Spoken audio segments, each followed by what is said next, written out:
Hello, welcome again to FAIRtax Power Radio. I'm Bob Paxton. And I'm Ron Malero. And we are the FAIRtax Guys, as dedicated as ever to ridding the American people of the scourge that is the income tax and eradicating the Internal Revenue Service from the face of the earth forever. Scourge. I like that. Absolutely. Yeah. Here. Everyone should be on board with that. Oh, yeah. Unless you're a card-carrying member of the IRS fan club, in which case you can raise your hand, and I don't see very many hands out. I haven't run into too many of those. Don't think there are too many of them. No. But, it's kind of the other way around. But okay. anyways. Before we get going, I've got a little correction and apology I need to issue. Last week when we were talking about that article that Alan Keyes wrote, getting rid of the slave tax, his words, not mine there, I referred to him several times as Mr. Keyes. Well, the man has a doctorate degree. I should have called him Dr. Keyes. I'm sorry. We'll get that straight next time. Yeah. And he's a very accomplished person, and he deserves the title. And we have got a lot to get into in this episode, so let's dig in. Yep. Okay. What do you, grassroots first? Go ahead. Okay. Grassroots Corner, written by Jim Bennett, who's the grassroots director for the AFFT. His email address is jim.bennett@fairtax.org. Bennett has 2 N's and 2 T's, okay? This one is for the week ending in May 22nd. Facebook birthday fundraisers, okay? Here's an idea to help FAIRtax cause when your birthday rolls around if you're on Facebook, okay? If you're not on Facebook, this is not going to be something available to you. If you spend time on Facebook, you can designate a cause to which your friends can give. And what better cause is the fair tax? And you'll notice if you're on Facebook, as you approach your birthday, they'll send you a message saying, you can do a birthday fundraiser. I've done this. Elaine has done this, okay? And you designate your favorite charity. Well, he goes, you cannot designate the Americans for Fair Taxation, the AFFT, because they are a 501c4, whereas Florida Fair Tax is a 501c3, and that may not sound like a lot to you, but it is to the IRS. Don't you love those IRS regulations? Yeah. I'll tell you what. Jeez. So the AFFT, the national group, being a C4, donations to them are not tax deductible, okay? But he goes on to say that there is a C3 to which you can contribute, and it's the Florida Fair Tax Educational Association. And he says, so why would you want to donate to a group that a state that you don't live in? Somebody outside Florida can still do that. And he makes the case that we do a couple of things of a national scale here.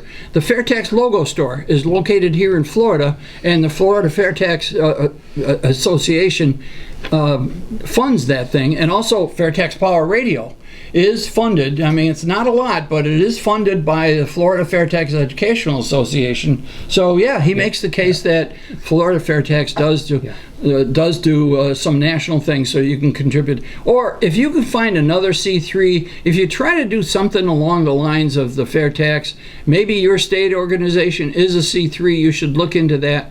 But you can do, it's very simple to set up. Very simple. So that's the grassroots corner. This is something that everybody can do. Yeah, funding for FAIRtax Power Radio. We work cheap, right? Yes, that's right. Yeah.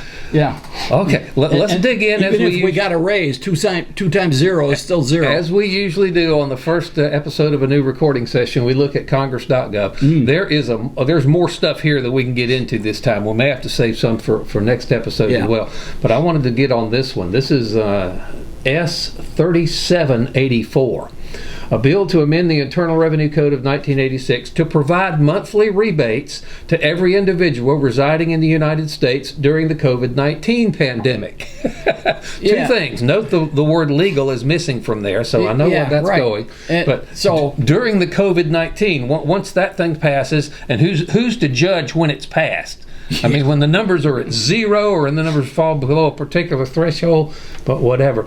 But I got a better idea. Why don't we have a tax plan that gives every legal household a tax refund, or a rebate if you want to call it, every month, regardless of whether there's a pandemic or not? That's right, every legal household, all right?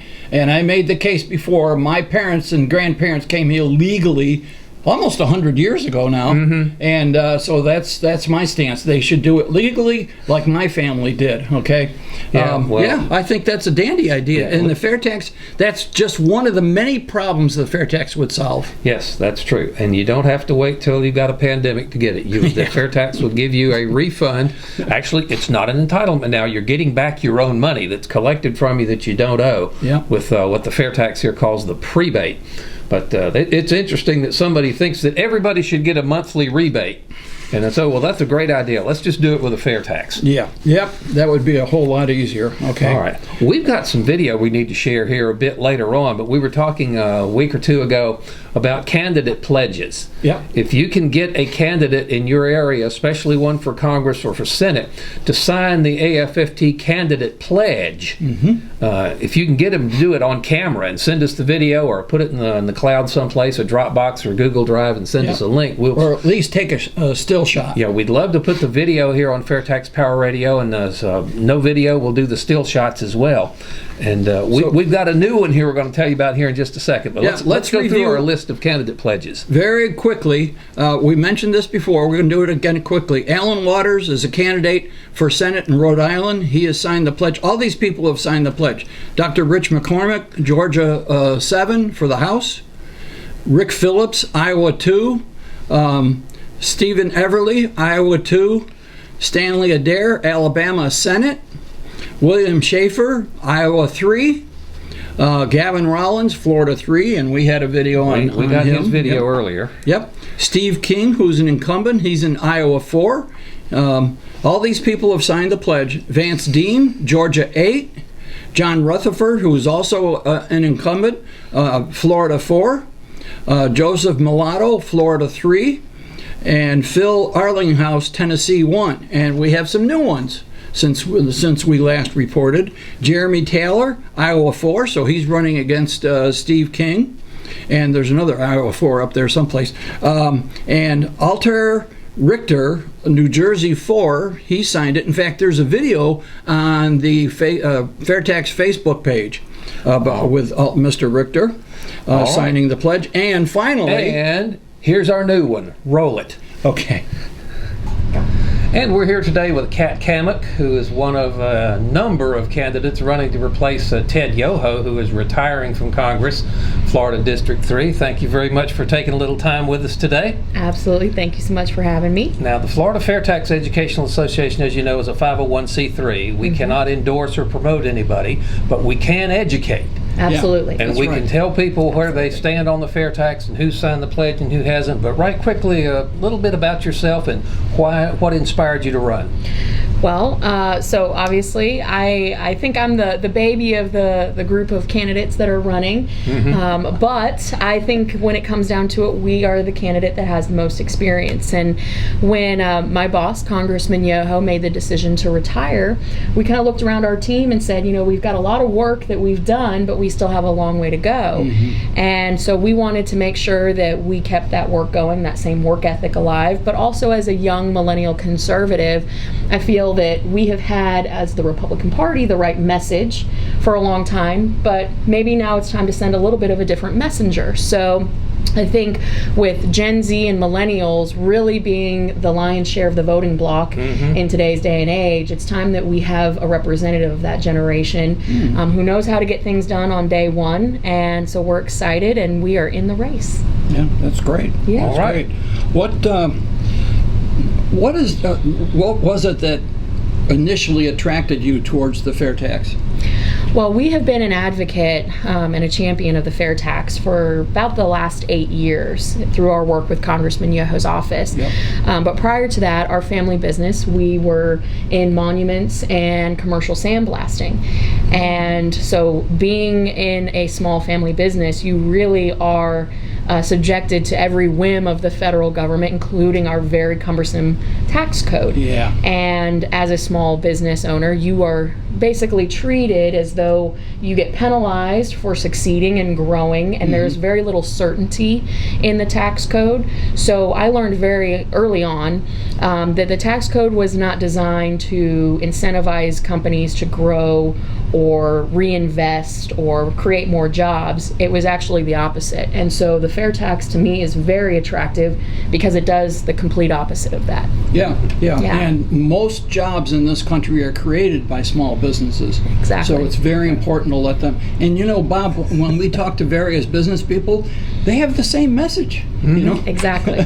they have the same message. So we need to get it out to more people. Exactly. So, We were going to ask you, what do you think is the worst feature of the current income tax system? I think you've already answered that. Well, we haven't got that kind of time. I know. How long do we have? I mean, you take your pick of the issues, but I think more broadly, I mean, we could talk about all the money that is wasted when you talk about the compliance. I mean, nearly $500 billion annually in the regulations and the cost of the regulations just to comply with the tax code.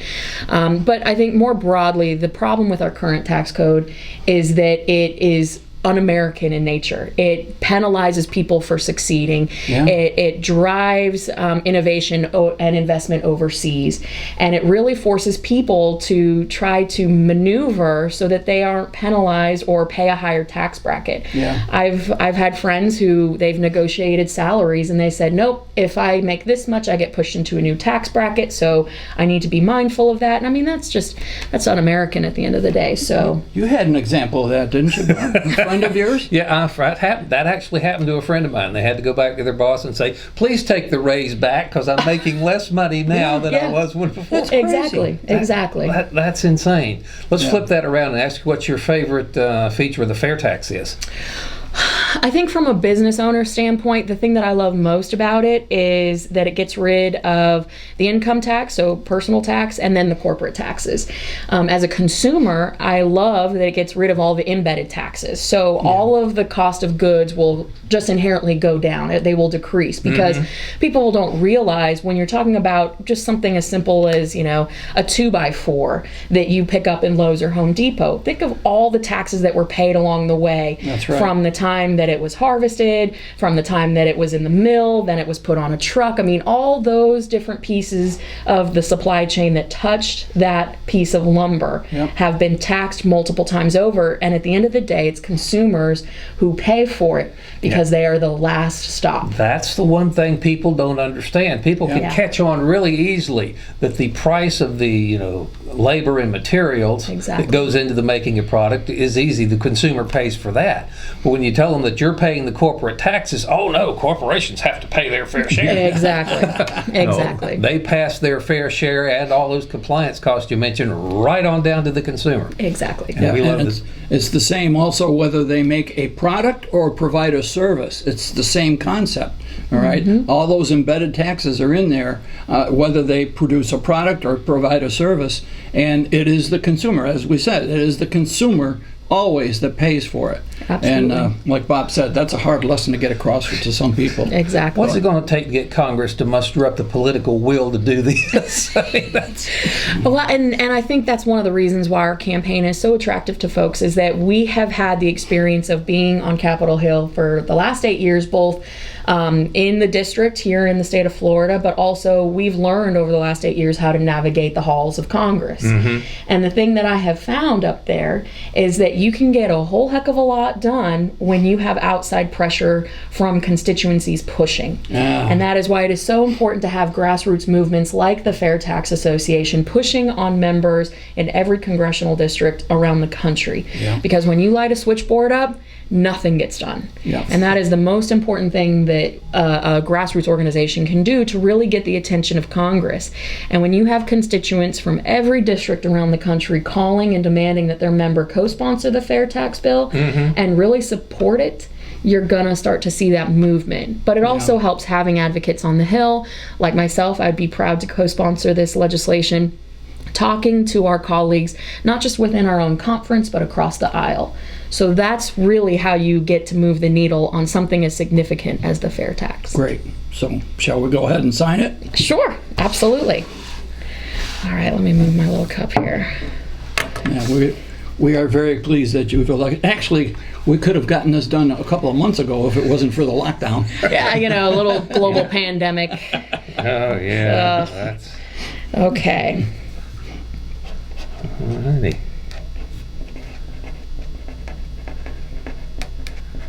Now, if you would like to see candidates in your area do what we're doing here, you can go to FAIRtax.org. You can download a hard copy of this FAIRtax Candidates Pledge, print it out, take it to their town hall if they're still having those or when they get those together, or do what we're doing here, just plan a little one-on-one meeting with the candidates and ask them. And if you can get it on video, or you can get some still pictures as well, we'd love you to send them to us here at the FairtaxGuys@gmail.com. We would certainly put this on the FairTax Power Radio. We've got quite a number of folks who have already signed this, but we could always use more, and we appreciate that. Yeah, it really is dependent on grassroots support.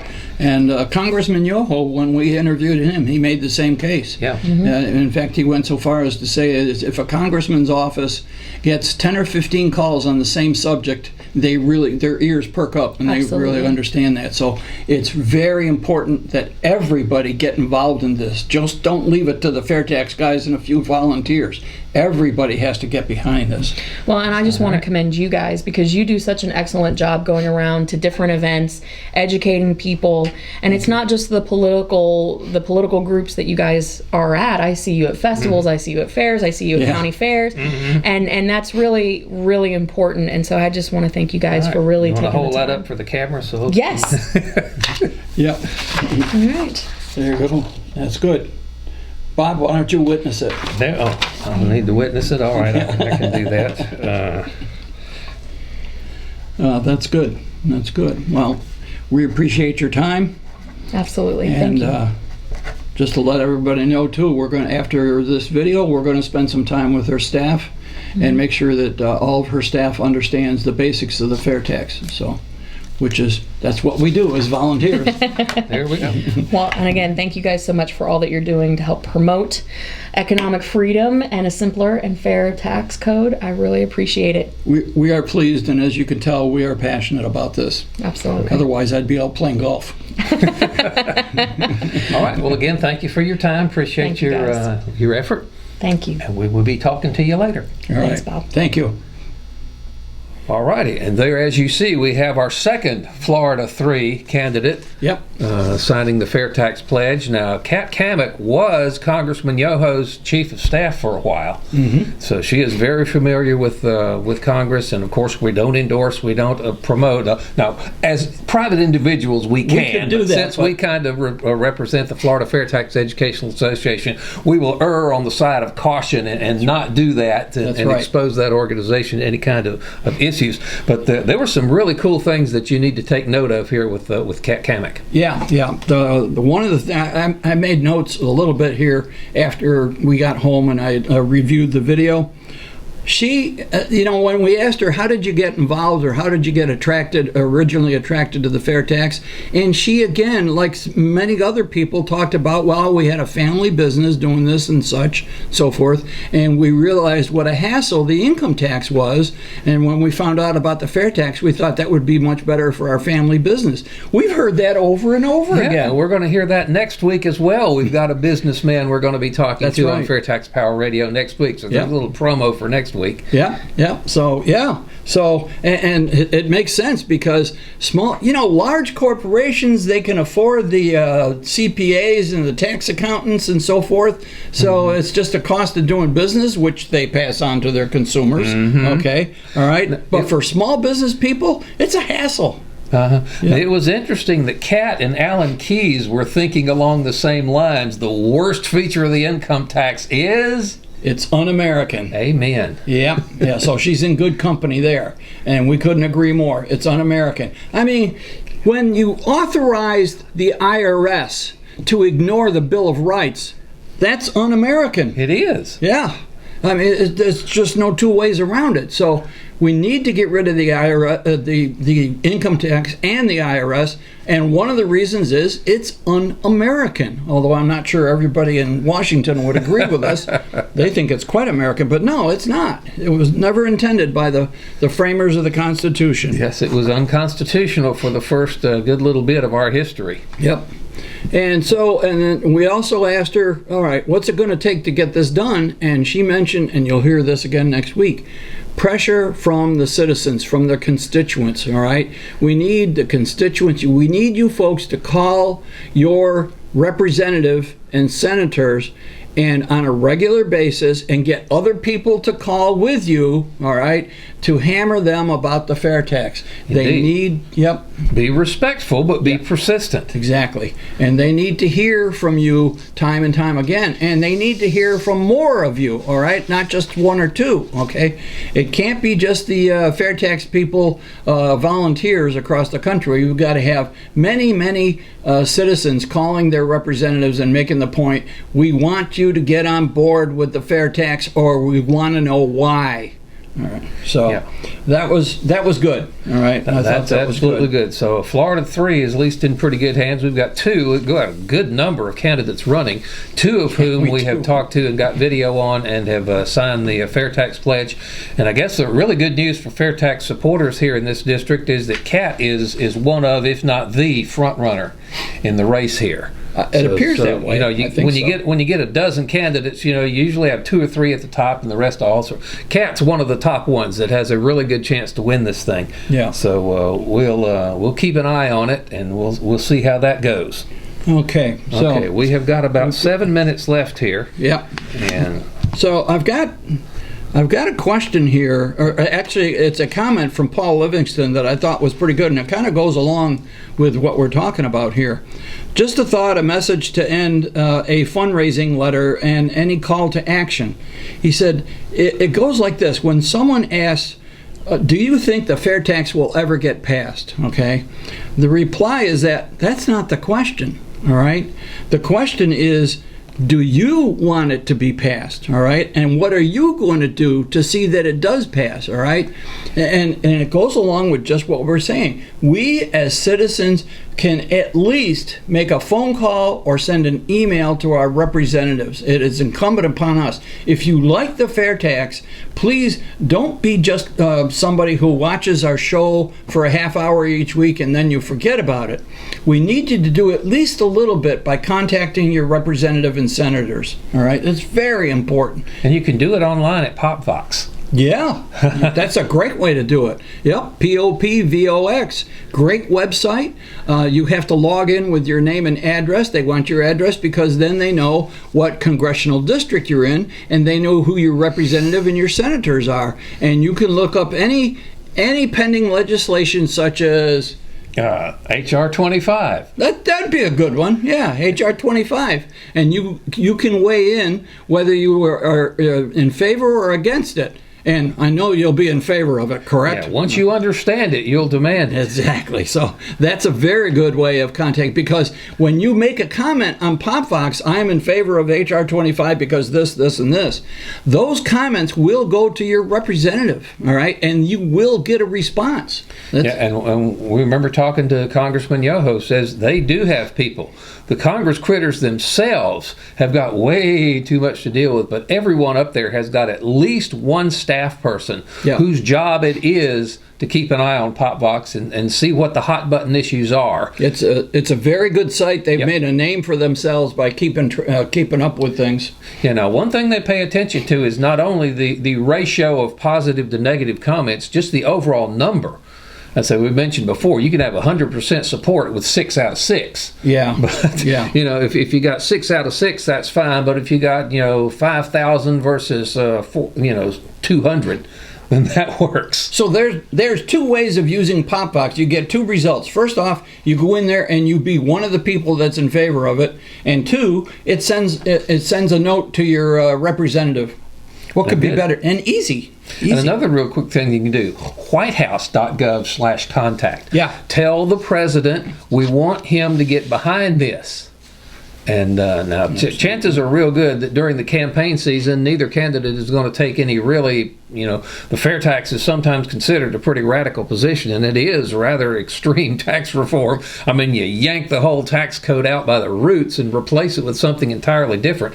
But hopefully after the election, whoever is sitting in the White House, we can convince to get behind the fair tax and get it done. Just thinking, Mr. Trump likes to be, a big thinker. Yeah. And I think he would love to be the president that puts the going out of business sign on the front door of the Internal Revenue Service. Now, maybe we can convince him to do that if he can get reelected. Yep. And whoever the president is that does that, I will shake their hands. Absolutely. Okay, we got about 3.5 minutes left here. Okay. Remember that AFFT, their website is fairtax.org, and they have a call to action, which is relatively new. And the call to action, you go to fairtax.org, click Get Involved, come down to Call to Action, and you'll see one thing there that they're asking you to do. And the one that's on there right now is they had a video of our buddy Randy calling into the Rush Limbaugh show and talking to Todd Herman, who, as it turns out, is a fair tax supporter. That's one thing you can do, to listen to that and then to share it with other people. So that's the call to action from AFFT right now. And FAIRtax.org is also where you can go to get yourself a hard copy of the Candidate Pledge to take to your local candidate to get them to sign it. Yep. What do they do with the pledge once they get it signed? Who do they send it to? You can send it to us. You can send it to AFFT, because there is an address. If you scroll down to the bottom of fairtax.org, there is a mailing address, I believe, in Clearwater. All right, because that's very close to where Steve Hayes, who's the president and chairman of the board, and he will get them and he collects them. And then when he meets with Congress critters, he shows them all the pledges. Mm-hmm. Right.